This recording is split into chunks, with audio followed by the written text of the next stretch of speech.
Ja, ik heb de stoute schoenen voor de tweede keer aangetrokken om uit Drenthe te verdwijnen. De reden van mijn vertrek was je reeds bekend. Evenals de vorige keer is ook deze tocht wondergoed geslaagd. De route ging thans via Groningen rechtstreeks langs de Friese straatweg naar Leeuwarden. Nog even scheen het pechduiveltje te willen optreden bij Tietjerk, namelijk aangekomen, 7 kilometer van Leeuwarden.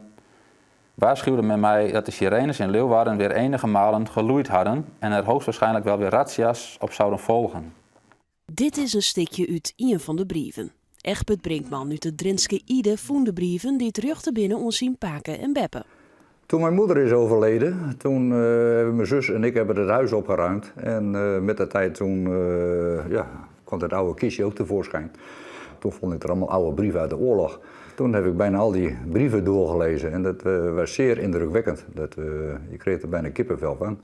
De brieven komen van Frieske Malje die het in het strafkamp in Ide zitten hadden.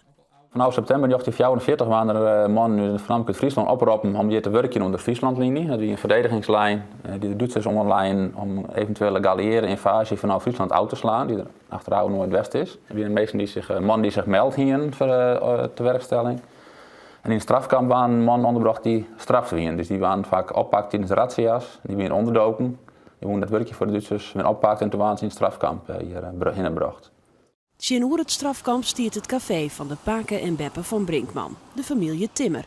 Paken en Beppe hadden het beste voor maar de Frieske man. Ja, de familie Timmer die zorgde ik wel voor extra eten. Want eten wordt van de Duitsers kregen dat weer net volle. Dat kwam uit de centrale keuken in Grijns. Dat weer vaak wat wetterige sop en beskimmelde bolen. Nou, dat ze dus medicijnen gegeven hebben en eten, dat kon ik in die brieven wel lezen, van eten en zo. Dus dat was allemaal heel indrukwekkend. Dus, was dat nieuw voor u? Want werd er wel over gepraat in uw familie? Nou, nee, niet echt.